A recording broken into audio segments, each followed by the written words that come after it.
The Königin Juliana was built in 1967 at the English shipyard Camel Laird of Birkenhead. After being launched a year later, she would operate as a passenger ferry for Stoomvaart Maatschappij Zeeland, a Dutch ferry company headquartered in Hook of Holland. She would sail the Harwich to Hook of Holland route until 1984, when she was briefly sold to a Dutch businessman and then to an administration in Amsterdam. From there, she finally found a more permanent home in the fleet of Navarma Lines in 1985, where she was purchased and renamed to the MV Moby Prince.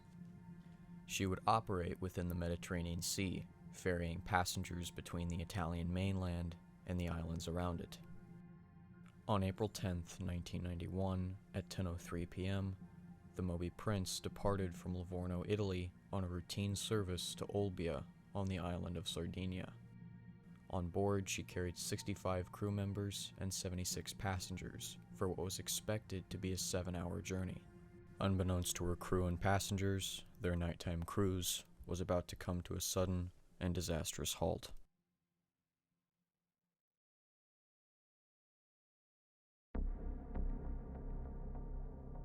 As they navigated their normal route out of the harbor, the Moby Prince was suddenly met by the hull of the Abruzzo, an Italian oil tanker that had taken anchor near the harbor's exit. The Moby Prince would collide with the starboard side of the Abruzzo, rupturing its number 7 holding tank filled with over 2,700 tons of light crude oil. Due to the force of the impact, the Moby Prince's bow, or what was left of it, had locked the Moby Prince into the Abruzzo's superstructure.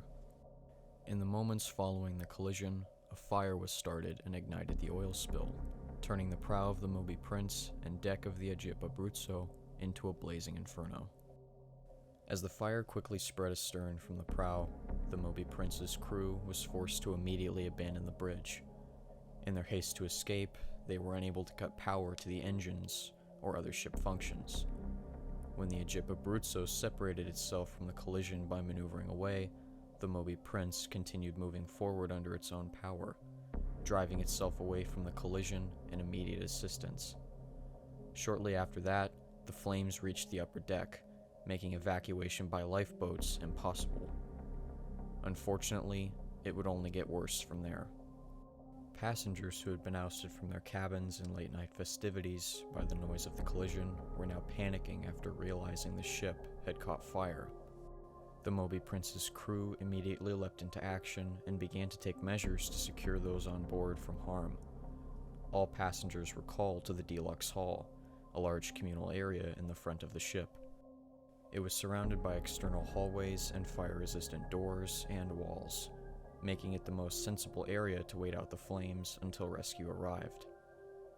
Shortly after everyone was gathered, the fire would spread to encompass the Deluxe Hall, making exiting the room extremely difficult without firefighting equipment.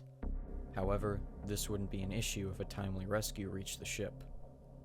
Unfortunately for those inside, a series of mistakes and oversights would ultimately result in disaster.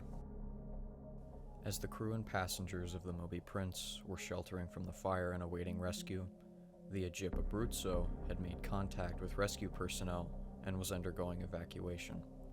Firefighting boats had taken action to control the blaze aboard the ship, and Coast Guard vessels were already assessing the severity of the oil spill.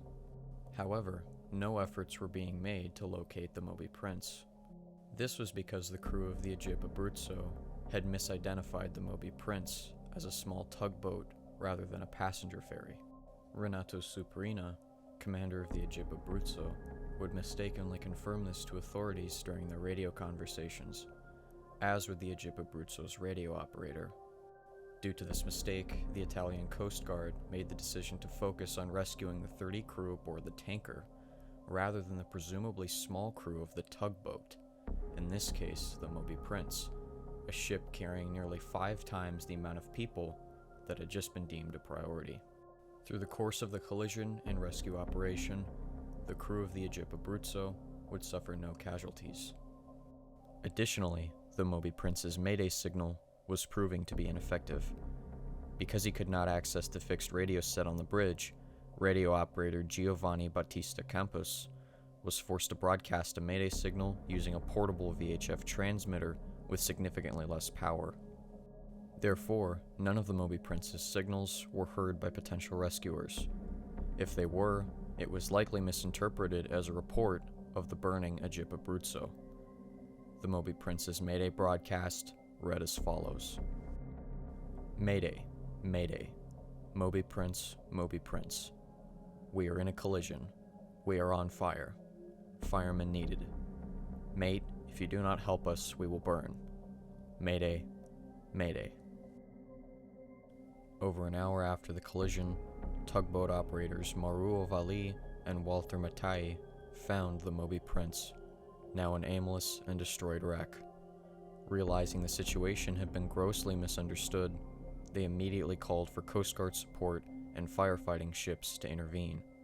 However, it was already too late. 140 crew and passengers perished on board the Moby Prince. The primary cause of death was found to be asphyxiation, which cruelly revealed that nearly all of the passengers had been unscathed by the actual flames. Instead, they had suffocated due to carbon monoxide and other toxic fumes produced by the oil fire. This was unfortunately facilitated by the ship's air conditioning system, which had not been deactivated following the crew's escape from the bridge, circulating the poisonous gases throughout the protected indoors of the deluxe hull. The only survivor was Alessio Bertrand, a ship's boy who was found clinging to the stern railing in an attempt to avoid the fire and toxic smoke that had engulfed the ship. When Bertrand was brought on board a rescue boat, he was reported to have said to the crew, quote, "There is no one to save anymore. They've all been burned to death." End quote.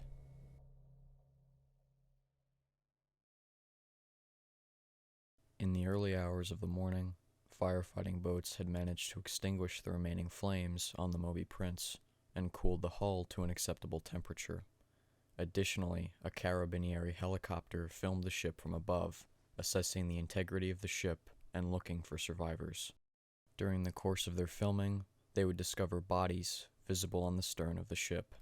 They are believed by investigators to be passengers who had survived the toxic fumes in the deluxe hull, but were overwhelmed by the intense heat radiating from the hull while trying to escape the ship. Giovanni Veneruso, a crew member on one of the assisting tugboats, volunteered to board the ship and attach a tow line in order to drag it back to port. He was the first rescuer to board the ship since the disaster began.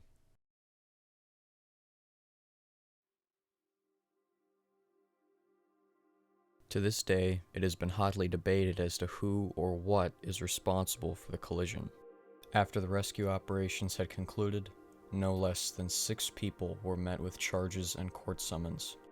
Valentino Rolla, third officer and acting commander of the Egypt Abruzzo at the time of the collision, was charged with multiple culpable homicides and arson. Angelo Cedro, deputy commander of Port Authority, as well as Officer Lorenzo Shekakai and sailor Gianluigi Spartano were also charged with multiple culpable homicides due to the delayed rescue efforts and failing to receive the Moby Prince's Mayday broadcast. The ensuing investigation into the collision was quite thorough. The most widely accepted explanation for the collision was initially advection fog, a sudden buildup of thick fog in a small area triggered by hot, moist air reaching cold water. This sudden loss in visibility could have made it so that neither ship saw each other in time to initiate a course correction. However, this explanation has been refuted by several qualified witnesses during the investigation, who claim that the weather conditions that night were clear and that no fog was present during the collision or rescue operation on the Egypt Abruzzo. Multiple rumors accusing the Moby Prince's crew of complacency and negligence have floated around, going as far to claim that the crew had been distracted by a football match during their navigation out of the harbor. However, due to the limited knowledge of the crew's whereabouts during the collision and firm testimony from the ship's sole surviving crew member, these claims have been difficult to justify in a court of law. As for the Egypt Abruzzo, many attested that the tanker had been present in the harbor's exit cone during the collision, putting it in the direct path of the Moby Prince. And there is potentially enough evidence to confirm this. The initial VHF broadcast by Agip Abruzzo's commander confirming a collision did state coordinates within the harbor's exit cone. However, the captain's log that would have confirmed this location to the authorities would disappear several days after the collision and rescue operation. It was never found. In 1997, after 2 years of bitter legal fighting, all legal charges were dropped by the Third Criminal Court of Italy on grounds of a statute of limitations. This included the charges leveled against Renato Suprina and Achille Onorato, the owner of Navarma Lines. This verdict was met with obligatory discourse and anger, and was revised little upon appealing to the courts.